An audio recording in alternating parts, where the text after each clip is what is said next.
Estoy de acuerdo que usted puede desarrollar mucho más, en una forma más efectiva un país si usted tiene una población educada, entrenada. Y eso lo hemos visto en todos los países, aún los países como Taiwán, como Corea, los tigres del Asia, ¿verdad?, que lograron desarrollos, ellos también capacitaron su mano de obra, capacitaron su población, tenían que hacerlo, ¿verdad? Y eso creo yo que viene.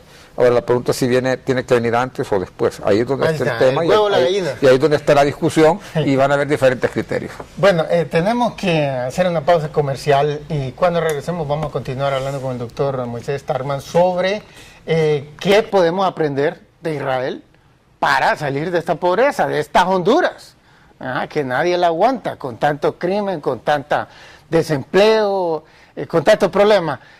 Así que por favor no se vayan, que cuando regresemos vamos a abordar este tema con mayor detenimiento. Ya regresamos.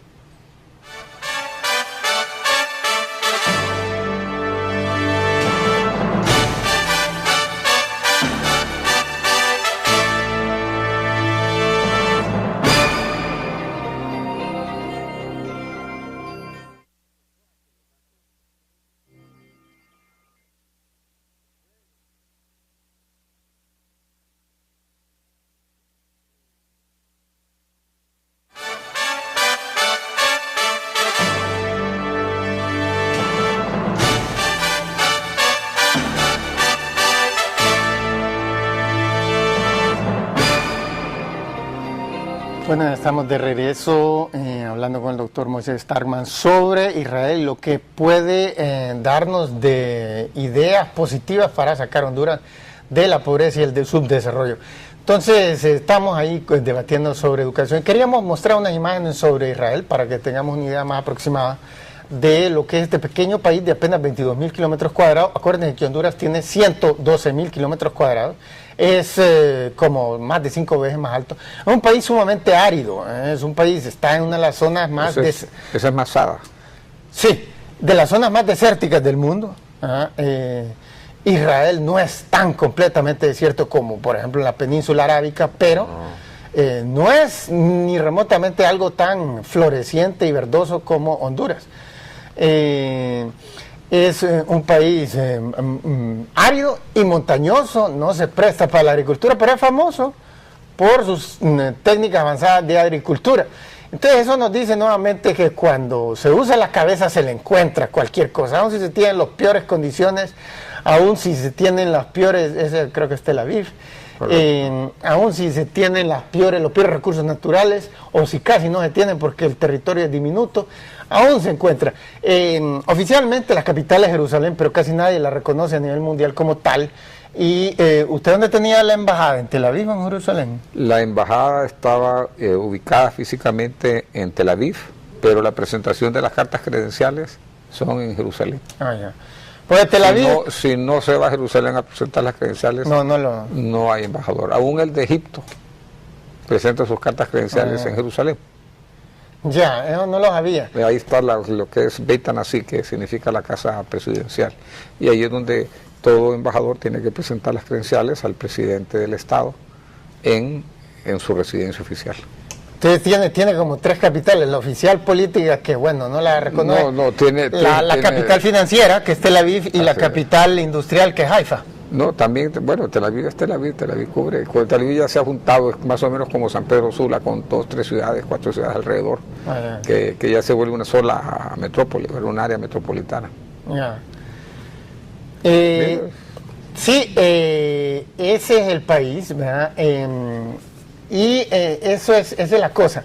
Este país, pues decíamos, tiene grandes problemas con el agua, por ejemplo.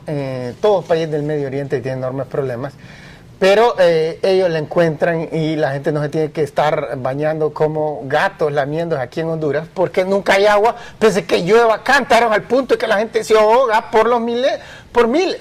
Pero como aquí manejan las cosas de la manera más carente de profesionalidad. Esa es la Knesset. Ese es el Parlamento. La Knesset se llama en hebreo. Exacto, el Knesset, y adoptaron un sistema parlamentario porque fueron colonia británica, no por mucho tiempo, pero después de la Segunda Guerra Mundial. Es una herencia del sistema británico, ¿verdad? Sí. Porque hay mucha gente que cree, eso también se basa en el precepto bíblico de que había un Knesset, que eran 130 miembros, allá hay 130 miembros. Sí, pero no, entre el sistema presidencialista y parlamentario, digo yo, adoptaron el británico por haber sido colonia o por algún otro motivo. No, bueno, hay gente que cree que el sistema parlamentario es mucho mejor y le responde más directamente a la población que el sistema presidencialista. No hay correlación en tasas de crecimiento. Mira Inglaterra, tiene $34,000 de ingresos per cápita, los Estados Unidos tienen 46,000. Pero no todo es tasa de crecimiento. Tasa de crecimiento es importante, pero es uno de los elementos que conforman. Usted puede tener algunos lugares con dinero, con recursos, y que la vida no necesariamente es mejor que todavía todo el mundo tiene que ejercer servicio militar, inclusive las mujeres. Bueno, yo no he estado hace muchos años allá, pero sí entiendo la mujer, claro, los hombres y las mujeres, y es igualdad de género. Porque digamos en Alemania están a punto de abolir el servicio militar obligatorio y quieren hacer una fuerza armada profesional, solo el que voluntario, o sea, sí, similar. Bueno, ellos, especialmente con los que están allá en Afganistán y otros lados, se les complica. Sí, y mostremos lo que sí. Eso es en Haifa. Ese es el centro Bahaya. Entonces es la San Pedro Sula social. Ese es el centro Bahaya. Haifa ha sido el puerto principal, pero ahora hay otro puerto, Ashdod, que es un puerto muy importante. En Honduras hay personas de esta religión, de esta secta Bahaya. Sí, y esa es la sede mundial. El presidente Ascon, en su momento, con él visitamos ese centro, él hizo visita oficial. ¿Es una corriente cristiana o no? Sí, es derivado de los cruzados, de la época de los cruzados. Este es el Muro de los Lamentos, y allá vemos la Mezquita de la Roca, y allá lo alto es de la Citadela de David.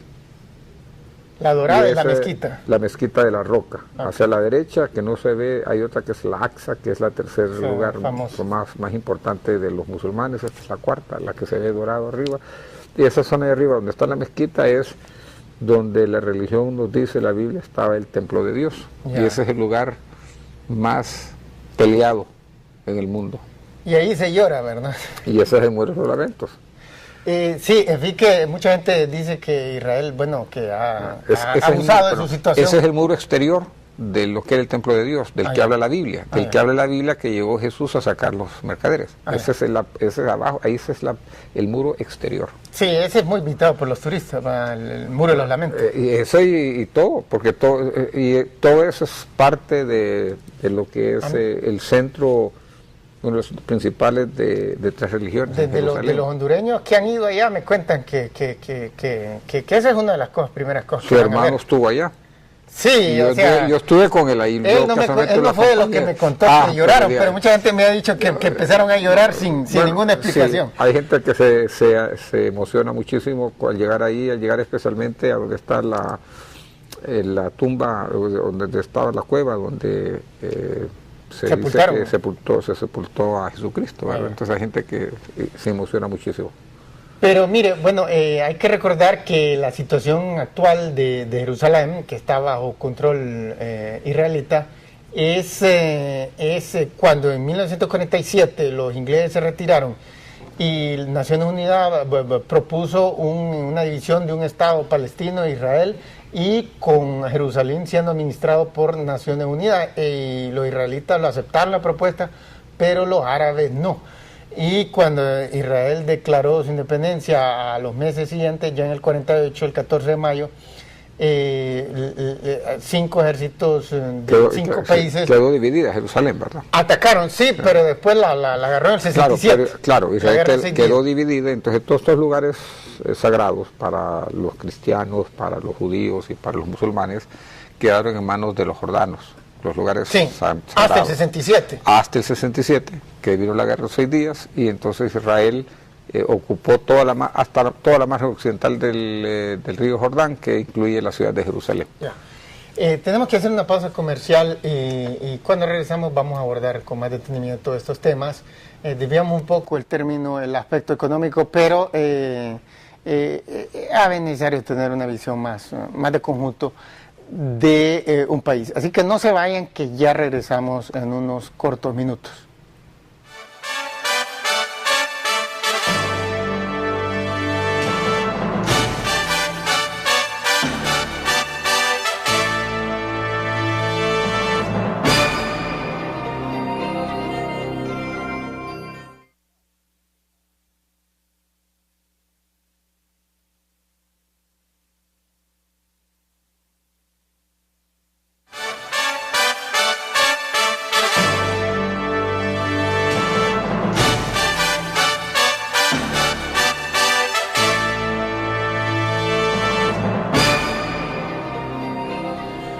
Bueno, ya estamos de regreso y estábamos hablando con el doctor Moisés Starman sobre lo que Israel nos puede aportar. Entonces, decíamos que no encaja la tesis de que fue porque los judíos estaban muy estudiados, o un pueblo muy estudiado. En todos los países del mundo tienen per cápita un porcentaje más alto del total de los judíos en todo país, tienen formación universitaria más que en cualquier, que ya sea en Alemania, que ya sea en Francia, que ya sea en los Estados Unidos, etcétera.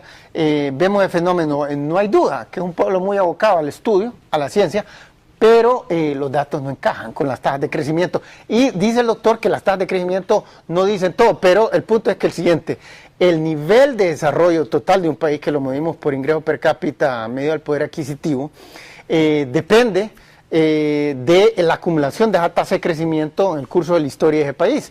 Entonces, una vez que tiene eso, casi siempre coinciden todos los otros datos. Por ejemplo, no encontramos ni un tan solo país que sea rico, que sea desarrollado, que tenga un ingreso per cápita alto, o sea, más de $20,000, que tenga bajos niveles de mortalidad infantil o una media de vida baja o altos niveles de corrupción. De paso, acaba de salir el último informe de Transparencia Internacional en Berlín, y nuevamente Honduras apareció de los países más corruptos del mundo, y los países europeos de Occidente, que son todos desarrollados, Norteamérica, todos esos aparecieron con niveles altos.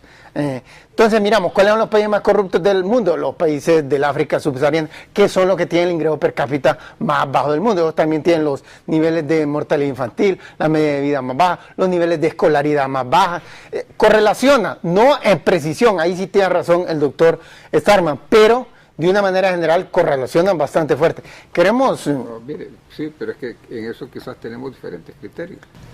Pero para mí el desarrollo del capital humano es estudiar, pero es mucho más que eso. Es que no se muere la gente. No, es capital humano. Una media de vida larga. Mire, claro, capital humano tiene que ver mucho con cultura, tiene que ver mucho con la educación formal, tiene que ver mucho con sus costumbres, tiene que ver con sus tradiciones. Entonces, en la visión que tengo yo de los países desarrollados, en donde la población japonesa, por ejemplo, aunque sea una isla que no tiene muchos recursos naturales, es un país, es una sociedad, mejor dicho, que tiene una enorme homogeneidad, tiene una enorme capacidad de trabajo, una enorme capacidad para improvisar, para crear cosas nuevas, para estudiar, para absorber tecnologías, y nosotros vemos lo que es Japón. Yo no tengo la menor duda que si los japoneses estudiasen en otro lugar geográfico, también se podrían desarrollar. Mire, porque no es las islas de Japón la que el entorno lo quiso Japón, sino que el pueblo japonés. Solo quisiera seguir en idea. Y lo que le quiero decir es que el mismo pueblo existía en el siglo XVIII y XVII, y obtuvieron tasas de crecimiento, y entonces eran de los menos desarrollados de Asia. Pero las tasas de crecimiento y demás... Fue hasta finales del siglo XIX que comenzaron a obtener tasas de crecimiento rápidos que salieron adelante. Pero es una manifestación, ¿no? Pero son unas manifestaciones y no cambia nada la cultura. Pero son manifestaciones que se dan a través de procesos culturales. No, a través de procesos culturales, pero eso es un resultado de, no el motivo, el por qué Japón es lo que es. Eso es un reflejo de... Por la tasa de crecimiento, sin esa tasa no era nada. Japón es Japón. Mira, y tiene la tasa, solo para tener el criterio. Japón es Japón por los japoneses y tiene tasas de crecimiento y desarrollo por los japoneses. Lo mismo lo tiene en Israel. En Israel usted tiene gente con esa capacidad y otro país. Alemania. Usted póngame ahí esa población alemana, póngala en cualquier lugar.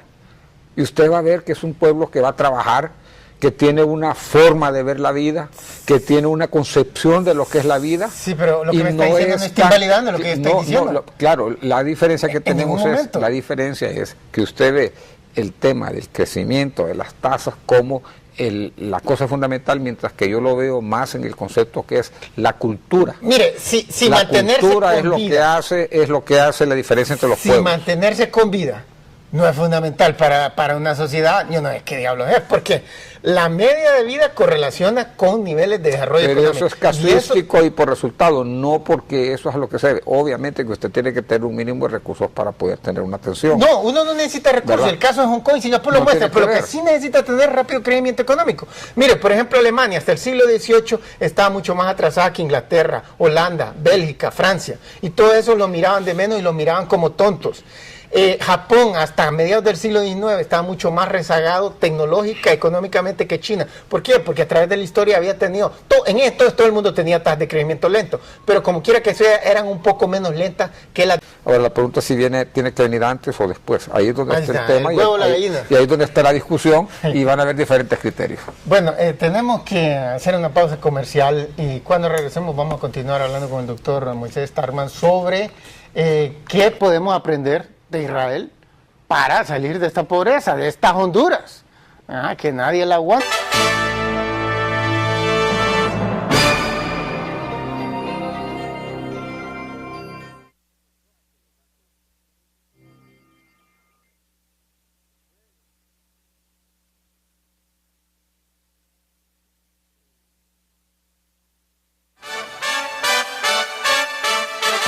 Con tanto crimen, con tanta desempleo, con tantos problemas. Así que por favor no se vayan, que cuando regresemos vamos a abordar este tema con mayor detenimiento. Ya regresamos.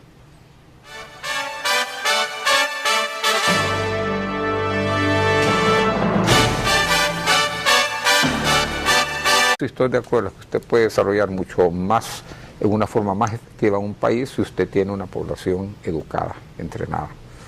Y eso lo hemos visto en todos los países, aún los países como Taiwán, como Corea, todos los tigres del Asia, ¿verdad?, que lograron desarrollos, ellos también capacitaron su mano de obra, capacitaron su población, tenían que hacerlo, ¿verdad? Y eso creo yo que viene.